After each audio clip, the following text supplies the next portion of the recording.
Bertrand Chamoulot est né ici. Il est directeur du renseignement territorial et participe aux entretiens d'Athéna proposés par la ville de Limoges. En fait, le renseignement territorial est un service à la fois de renseignement sur le territoire national et un service de police.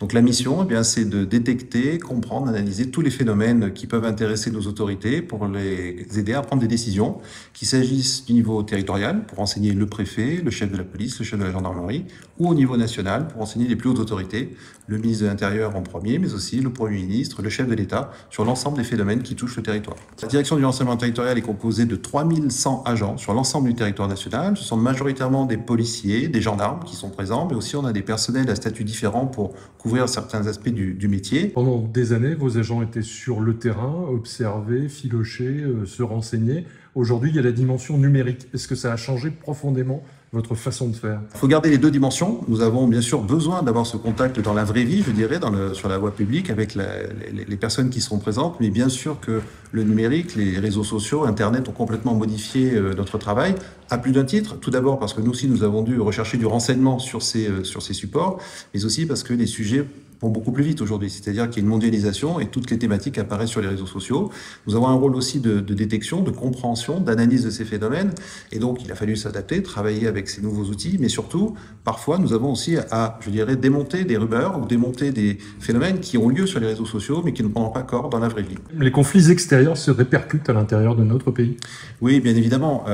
Justement, cette mondialisation du renseignement, il n'y a plus d'autonomie. On ne peut pas dire qu'en France, on soit isolé par rapport à tout ce qui se passe. Et notre pays absorbe beaucoup de communautés étrangères. Donc, il peut y avoir des résonances en termes d'ordre public, en termes de mobilisation, en termes de conflits.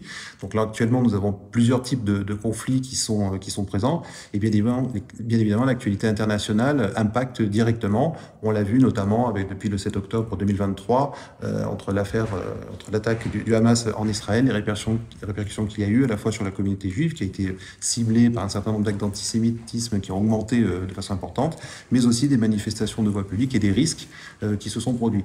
C'est à nous d'analyser ça aussi pour organiser les services d'ordre, mais aussi pour expliquer les phénomènes et essayer de discuter avec les différentes communautés pour que ça se passe le mieux possible. Ce soir, vous vous adressez à un public. Votre métier est habituellement fait de discrétion.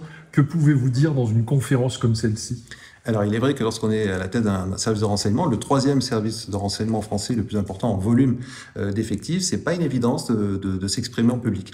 Toutefois, nous avons la chance, nous, de travailler sur ce qu'on appelle le milieu ouvert et le milieu fermé, et il y a un certain nombre de sujets que je peux évoquer, et notamment, c'est au contraire une demande presque de nos autorités, du directeur général de la police nationale et du ministre de l'Intérieur, de pouvoir expliquer aux Français le travail que nous menons, qui est un travail difficile, qui est un travail courageux de la part des policiers et des gendarmes qui font du renseignement, mais pour lequel nous devons expliquer la façon dont nous travaillons. Alors tout ne pourra pas être dit, je suis soumis à certains aspects effectivement secrets, mais j'espère que je pourrai donner quelques éléments de conscientisation, de prise en compte d'un certain nombre de sujets qui intéressent nos concitoyens.